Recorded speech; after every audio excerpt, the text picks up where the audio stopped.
Welcome aboard. It's a good Sunday, July 26th, and I'm here at the boat again. But today's mission was a very simple one.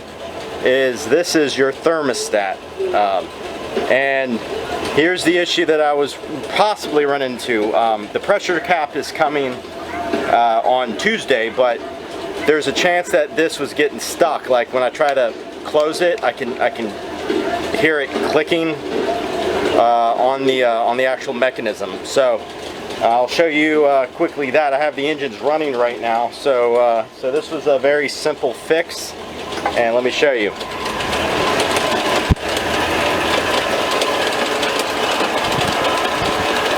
first off, you have to take this cover off, and then this is the thermostat housing. It's really hot right now. And then the coolant reservoir in the cap is leave the system. So I have it running. I just think the pressure cap right here is actually malfunctioning. So not a big deal. So let's go see what the engine gauges are doing.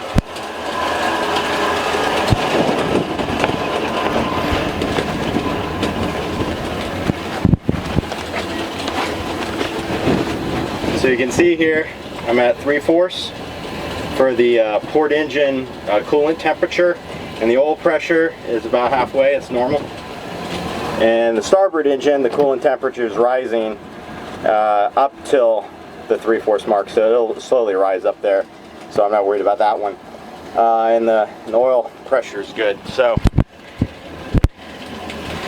I've never actually overheated the engines yet, ever. So I'm not too worried about an overheat situation blowing the head gasket. So let me go down here.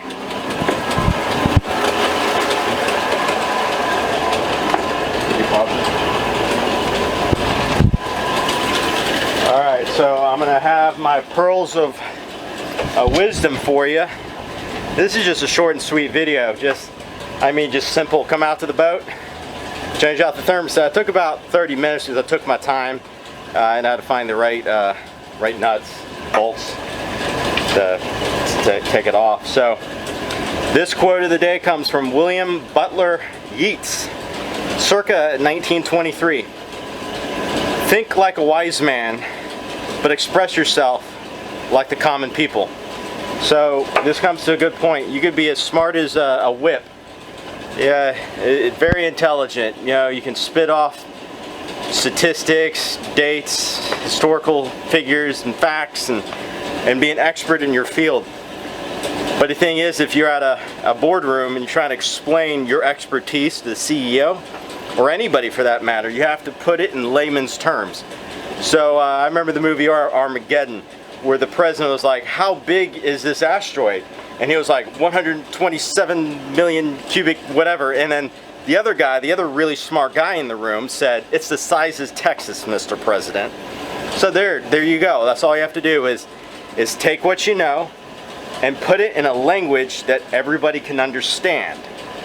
I mean, especially if you're a real estate mortgage guru guy or girl, whatever, if you're in that field, we use a lot of acronyms out there to describe everything we do. Don't use the acronyms around people you know that aren't in the industry. So if you're working with clients, don't just say LTV. Say loan to value or CLTV, combined loan to value. Express it in a way that they understand. Basically, like if you're buying a house, don't buy that $50,000 Ford F-150 a week before closing. A very bad idea. Anyways, I'm gonna leave you with that. I'm really sweaty right now, so just hanging out with the lady friend at the yacht today. I'm kind of ball of sweat. I need to take a nice shower. I got a really big shower in there. I'm not going to use it today, but go back to the house and maybe have a couple drinks. I'm not sure. Forget about it. So if you like these videos, like and subscribe. I'm just keeping them simple. So I'll talk with you soon. Ciao.